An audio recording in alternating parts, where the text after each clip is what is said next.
Welcome to federal का margin. ये है लेक्चर नंबर 3 जिसमें हम एडजेक्टिव्स कवर करने वाले हैं। लेक्चर नंबर 1 था, उसमें हमने इंट्रोडक्शन था जिसमें हमने कॉम्प्रिहेंशन पढ़ा, वो मैंने पूरा समझाया आपको, और साथ में ग्रामर की। फिर दूसरा जो था उसमें हमने क्वेश्चन एंड आंसर किए उस कॉम्प्रिहेंशन के। अब तीसरा लेक्चर है, इसमें हम एडजेक्टिव्स पढ़ने वाले हैं और फिर उसके बाद उसके सवालात करने वाले हैं कि होता क्या है। तो अब वीडियो शुरू करने से पहले आप मेक श्योर चैनल को सब्सक्राइब कर लें। और अब हमें ना शुरू करते हैं कि एडजेक्टिव होते क्या हैं। Adjective a word which qualifies और मॉडिफाइज अ नाउन और अ प्रोनाउन। इसका मतलब ये है कि यार एडजेक्टिव एक ऐसा अल्फाज है जो नाउन और प्रोनाउन जो होते हैं ना उनको ज़्यादा डिस्क्राइब करता हो। क्या करता हो? उनको ज़्यादा समझाता हो। नाउन एक क्या होता है? नाउन है ना आइदर ऑफ द फॉलोइंग चीज़ें रहती हैं।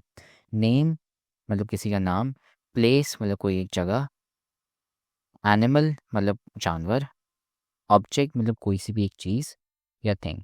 नेम, प्लेस, एनिमल, ऑब्जेक्ट या थिंग। तो बेसिकली ऑब्जेक्ट या थिंग एक ही चीज़ होती है, लेकिन हाँ आइदर एक कोई सी एक चीज़ या फिर एक जानवर या फिर एक नाम या फिर कोई सी एक जगह, ये आपके क्या होते हैं? नाउन्स होते हैं। इन चीज़ों को अगर कोई एक ऐसा अल्फाज जो ज़्यादा डिस्क्राइब कर रहा हो, समझा रहा हो, एक क्लियर इमेज दे रहा हो, उसको हम कहते हैं एडजेक्टिव। एक एग्जांपल करते हैं, जैसे आप अभी फ़िलहाल रेड को यहाँ से हटा दें। रेड समझे यहाँ पे नहीं लिखा हुआ। अब यहाँ पे लिखा हुआ है हैट। हैट क्या है? टोपी। टोपी एक क्या है? एक ऑब्जेक्ट है, एक थिंग है, कोई चीज़ है। तो ये क्या हो गया आपका? ये हो गया आपका एक नाउन। क्योंकि ये एक नाउन है, अब इसके साथ पहले यहाँ पे क्या लिखा हुआ था? रेड। तो अब हम रेड को है ना देखते हैं। अब यहाँ से ये रेड मैंने हटा दिया। अब यार ये आप देख रहे हैं यहाँ पे कि रेड हैट एक अलग ही चीज़ है। मतलब मैं जब आपको एक हैट कहता हूँ, टोपी कहता हूँ, बहुत सारी अलग किस्मों की है ना टोपी आपके जहन में आती हैं। लेकिन जब मैं एक रेड हैट कहता हूँ तो रेड है ना टोपी को समझा रहा है। मतलब वो है ना कह रहा है कि अच्छा ये जो टोपी है ये लाल कलर की होगी, तो ये जो बाकी जो नारंगी और हरा, ब्लू, नीला, कुछ भी जो कोई सा भी कलर आएगा, काला, जो कुछ भी, वो आपके जहन में होगा ही नहीं, क्योंकि यार हमने बोल दिया क्योंकि ये लाल टोपी है। तो ये एक एडजेक्टिव है। तो अब एडजेक्टिव होते क्या हैं? यार एक ऐसे अल्फाज होते हैं जो आपके नाउन्स को समझा ज़्यादा एक्सप्लेन करते हो, क्लियरली है ना एलैबोरेट करते हो। तो इस चक्कर में, इस सिनारियो में एक टोपी को वो है ना ज़्यादा एलैबोरेट कर रहा है, डिस्क्राइब कर रहा है कि अच्छा ये लाल कलर की टोपी है। तो इसलिए इस केस में रेड हार्ट है। रेड इसमें आपका एडजेक्टिव हो गया। और सबसे इम्पोर्टेंट बात, हमने इस चैप्टर के ग्रेन टेस्ट का जो प्रैक्टिस टेस्ट है उसका लिंक हमने डिस्क्रिप्शन में डाल दिया है। आप डिस्क्रिप्शन में जाकर ये ऊपर पहला लिंक है प्रैक्टिस ग्रेन टेस्ट को, यहाँ पे जाएं और सॉल्व करें और प्रैक्टिस करें। यहाँ से आपने अगर प्रैक्टिस कर ली, आपके एग्जाम्स के अंदर, एमसीक्यूज के अंदर 100% मार्क्स गारंटेड है। उसके अलावा अगर आपको हमारे फ्री नोट्स चाहिए, lecture, guest papers, model papers चाहिए, तो इस पहली वाली लिंक पे क्लिक करके आप हमारे चैनल को ज्वाइन हो जाए और दूसरी वाली लिंक को क्लिक करके आप हमारा व्हाट्सएप ग्रुप है इम्पोर्टेंट प्रीमियम, उसको ज्वाइन हो जाएं। ठीक है। अगर आपको ट्यूशंस वगैरह के अंदर एनरोल होना है, कोई डाउट है, तो ये हमारा व्हाट्सएप नंबर है, इस पर क्लिक करेंगे आप डायरेक्ट व्हाट्सएप पे चले जाएंगे और तमाम बुक्स के पीडीएफ इस वाले यहाँ पर आखिरी वाले आपके पास गिवन है। आप यहाँ से कोई भी बुक उठा सकते हैं, आपकी जो मर्जी चाहे, सारी की सारी क्लासेस का। इसके साथ साथ आपसे रिक्वेस्ट है, आप चैनल को सब्सक्राइब और वीडियो को लाइक भी करते हैं। उन्होंने आपके लिए एक पेज निकाल दी है हमारी, जिसके अंदर आपको इंग्लिश की पूरी तैयारी करवाई जाएगी और इंग्लिश की लाइव ऑनलाइन क्लासेस जूम पर दी जाएंगी। आपको पूरी बुक कवर करवाई जाएगी और आपको एग्जाम के हिसाब से भी प्रिपेयर किया जाएगा। चैप्टर टेस्ट होंगे, आपकी वीकली टेस्ट लिया जाएगा और सबसे इंपॉर्टेंट चीज, आपके एग्जाम राइटिंग मेथड सेशंस दिए जाएंगे कि भाई एग्जामिनर को क्या चीज चाहिए, एग्जाम के पेपर के अंदर लिखते ही कैसे हैं। और सबसे इंपॉर्टेंट, हमारे guess paper, target paper, model paper जो हम देते हैं ना आपको, गेस पेपर, उससे 60 to 70% तो आपका पेपर लग ही जाता है, तो आपकी 70% तो तैयारी हो गई। और अल्हम्दुलिल्लाह अल्हम्दुलिल्लाह अल्लाह के शुक्र से हमारे बच्चों के 85 से 90% से अबव आ ही जाते हैं बिल्कुल आसानी से, जो इस चीज़ को फॉलो करते हैं। और इसकी फ़ी पता है पूरे साल की एक सब्जेक्ट की कितनी है? सिर्फ और सिर्फ 3,000 रुपये आप लोगों के लिए। पहले पिछले साल 12,000 थी, उससे बड़ी भी थी, लेकिन अभी आप लोगों के लिए हमने कर दी है सिर्फ और सिर्फ 3,000 रुपये। और जैसे आप लोग इजीली ले पाएँ, पूरे साल 1 ईयर के लिए हर चीज़ दी जाएगी और आपको जो लाइव क्लासेस ली जाएंगी आपको जूम पर दी जाएंगी, ठीक है, हमारे ट्यूशन में। और उसकी रिकॉर्डिंग्स भी आपको दी जाएंगी। अगर आपको रजिस्टर करना है, इस व्हाट्सएप नंबर पे मैसेज करें, आपको यहाँ पे हम बता देंगे कैसे पेमेंट करनी है और कैसे फ़ी भेजनी है, और आपको हम हमारे ऐड कर लेंगे। लेकिन ये सबसे बड़ी डील, जितना जल्दी लेंगे उतना आपके लिए फ़ायदेमंद होगा। फिर दूसरा एक और एग्जाम्पल यहाँ पे लिखा हुआ है क्विक फॉक्स। अब फॉक्स और क्विक, फॉक्स क्या है, सबसे पहले आप क्विक को तो इग्नोर ही कर दें। फॉक्स क्या है, एक नाउन है, क्यों, क्योंकि ये एक जानवर है, एनिमल। अब उसके सामने अगर मैंने यहाँ पे क्विक लगा दिया तो मैं एलैबोरेट कर रहा हूँ, डिस्क्राइब कर रहा हूँ कि अच्छा ये जो फॉक्स है ये तेज़ी से भागता है, ये तेज़ है, जल्दी भागता है।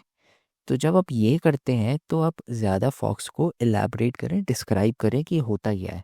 तो उसकी वजह से ये जो आपका एडजेक्टिव जो अल्फाज है ना, ये है ना आपका एडजेक्टिव है, ये क्विक एडजेक्टिव हो जाएगा। तो ये भी एडजेक्टिव है और ये भी एक एडजेक्टिव है। एडजेक्टिव कब आता है, तब आता है नाउन के पीछे, जब वो नाउन को डिस्क्राइब कर रहा हो। हमेशा नहीं, नाउन के पीछे कुछ और भी आ सकता है, लेकिन अगर वो उसको डिस्क्राइब ज़्यादा कर रहा हो तभी वो एक एडजेक्टिव होगा। तो ये होते हैं adjectives. They can be use to complement the words to be और टू सीम। तो एक और चीज़ ये है कि लेट्स से आपके पास टू बी या टू सीम लिखा हुआ है तो उसके बाद भी आ सकते हैं। बट अगर आपको सिंपल तरीके से मैं बताऊं, यार एडजेक्टिव एक ऐसा वर्ड है जो आपका जो नाउन है ना उसको ज़्यादा डिस्क्राइब कर रहा हो, जिससे हमें इन्फॉर्मेशन एक्स्ट्रा पता चल सके कि अच्छा नहीं ये जो नाउन है ना ये कुछ और है, यहाँ पे ना ज़्यादा उसकी क्लियर इमेज बन रही हो। फिर एक और टिप यहाँ पे note, adjective are sometimes form from nouns और verbs by the addition of a suffix. मतलब आप है ना नाउन्स के सामने एक एक्स्ट्रा वर्ड भी डाल सकते हो, ऐसे सफिक्सेस जैसे एबल, फुल, इक, इश, इव, अस एंड वाई। ये जब आप डालोगे तो कुछ केसेस में, हमेशा नहीं, कभी कभार 60% केसेस में होता ये कि नाउन एडजेक्टिव बन जाता है। जैसे नीड, नीड के सामने आप वाई डाल लो, नीडी, तो वो क्या हो गया, एक एडजेक्टिव बन गया। जैसे ये आइक, एक डाल दिया हमने। हीरो, हीरो क्या है, हीरो एक बंदा है, एक कोई बंदा है, तो एक कोई बंदा ही हीरो हो सकता है। तो हीरो क्या है, एक नाउन है, ही इज़ अ हीरो। अब उसके सामने मैंने क्या डाल दिया, एक डाल दिया, हीरो एक पर्सन, तो हीरो एक क्या बन गया, एक एडजेक्टिव बन गया। तो पहले हम कह रहे थे ही इज़ अ हीरो, और फिर अब हम कह रहे हैं he is a heroic person. तो इस केस में क्या हो रहा है, हीरोइक पर्सन, हम पर्सन को डिस्क्राइब करें कि यार अच्छा ये हीरोइक है, ये हीरो है। तो इसका मतलब ये है ना, एडजेक्टिव्स होते हैं कि यार एडजेक्टिव्स ऐसे अल्फाज होते हैं जो नाउन्स और प्रोनाउंस को ज़्यादा एलैबोरेट कर रहे हो, ज़्यादा डिटेल बता रहे हो, क्योंकि ज़्यादा डिस्क्राइब कर रहे हो। ये एडजेक्टिव है। अब हम क्वेश्चंस करते हैं एडजेक्टिव्स के। तो पहला सवाल है form adjectives from the following nouns. Nouns दिए हुए हैं, अब इनसे है ना हम एडजेक्टिव्स बनाएंगे। तो सबसे पहले है ड्यूटी। ड्यूटी को आप लिख सकते हैं एज ड्यूटीफुल। ड्यूटी एक नाउन है, ड्यूटीफुल एक एडजेक्टिव है।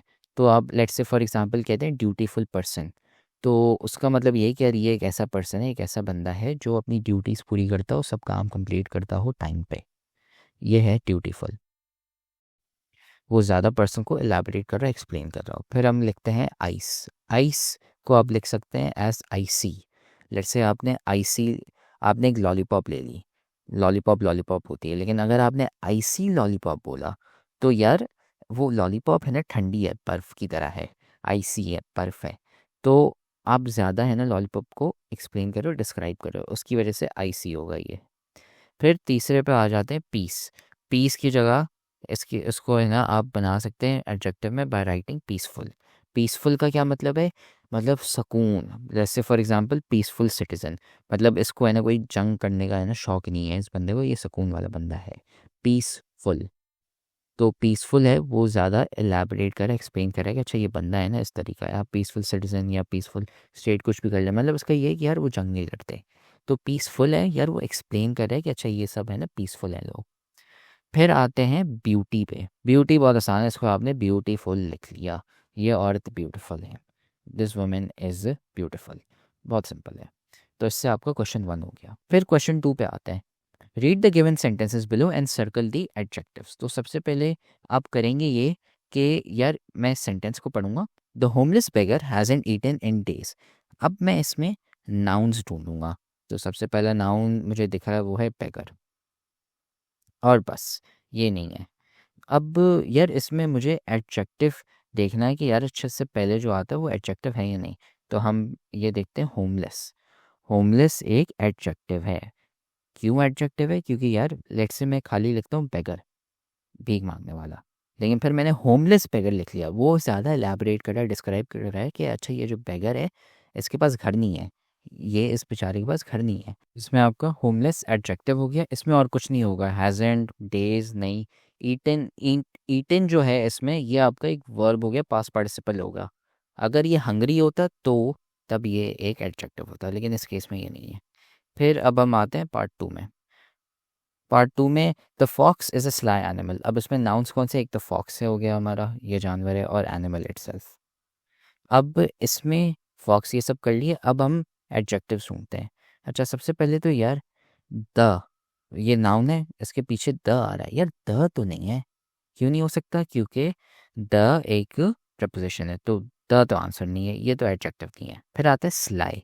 हाँ, ये एनिमल के पीछे आ रहा है और एक्सप्लेन कर रहा है कि अच्छा ये जो जानवर है फॉक्स है, एनिमल जो है ये स्लाई है। तो ये इस केस में आपका एडजेक्टिव हो गया। क्या हो गया? स्लाई। ये है आपका एडजेक्टिव। फिर अब हम आते हैं क्वेश्चन नंबर 3 में। Mary had a little lamb. तो इसमें यार सबसे पहले नाउन आपका मैरी हो गया, और फिर हैड अ लिटिल, और फिर लैम्ब, ये नाम है और ये एक जानवर है। Mary had a little lamb. अब इसमें हमारा वो क्या है, एडजेक्टिव क्या है? तो सबसे पहले यार लैम्ब के पीछे लिटिल है। हाँ, लैम्ब को इन्हें ज़्यादा डिस्क्राइब कर रहा है कि अच्छा ये लैम्ब है, ये छोटी है, लिटिल है, तो उसकी वजह से ये एडजेक्टिव है। फिर मैरी है, मैरी के पीछे कोई अल्फाज नहीं आ रहा, तो इसकी वजह से लिटिल इसमें आपका एडजेक्टिव होगा। फिर आ गया आपका क्वेश्चन नंबर 4। क्वेश्चन नंबर 4 में द सेल्फिश जायंट, जायंट हाँ एक वो है, नाउन है। डिडंट अलाउ द चिल्ड्रन, हाँ चिल्ड्रन वो क्या है आपके नाउन। फिर to enter his garden, garden, garden भी एक नाउन है। तो ये आपके सारे नाउन्स हैं। अब इसमें से हमें एडजेक्टिव ढूंढने हैं। तो सबसे पहले जायंट, जायंट के पीछे सेल्फिश, हाँ ये इलेबोरेट कर रहा है, ज़्यादा समझा रहा है कि अच्छा ये जो जायंट है ये सेल्फिश है, ये बहुत मतलबी है, ये खुद को ही है ना सबसे ज़्यादा देखता है, मतलबी इंसान है। तो इसकी वजह से सेल्फिश क्या हो गया? एडजेक्टिव हो गया। डिडंट अलाउ दी, नहीं, दी तो प्रपोजिशन है तो ये नहीं होगा। टू एंटर हिज गार्डन, नहीं। तो इसमें से अलाउ, डिडंट, ये सारे है ना एडजेक्टिव्स नहीं है। इसमें सिर्फ आपका जो एडजेक्टिव है वो है सेल्फिश। तो सेल्फिश इसमें आपका आंसर हो गया। फिर आते हैं हम इसमें द फूलिश डॉग, डॉग हाँ एक नाउन है। Barked at its reflection and lost its food. इसमें रिफ्लेक्शन एक नाउन है और फूड। अब इसमें यार हम देखेंगे कि एडजेक्टिव्स कौन से। नाउन से पहले तो सबसे पहले फूलिश, हाँ तो डॉग नाउन है, उसके पीछे फूलिश आ रहा है, हाँ वो समझा रहे हैं कि यार डॉग है ये फूलिश है, ये पागल है, अक्लमंद नहीं है, ये समझा रहा है, तो इसलिए एडजेक्टिव है। पार्क्ड नहीं, ये वो है वर्ब है। एट इट्स, इट्स, इट्स अब आ रहा है नाउन के पीछे, इट्स नहीं है एक एडजेक्टिव, तो इसलिए ये आंसर नहीं है। यहाँ पे भी इट्स आ रहा है। लॉस्ट नहीं है, वो वर्ब है। तो इस केस में आपका जो एडजेक्टिव है वो है फूलिश। तो इससे हमारे सवाल पूरे हो गए। ये हैं आपके adjectives, homeless, sly, little, selfish और फूलिश। तो होपफुली आपको अब पता होगा कि यार एडजेक्टिव्स होते क्या है। मैंने एक्सप्लेनेशन दी, एग्जाम्पल सवाल कराए और ये एक्सरसाइज भी कराई है।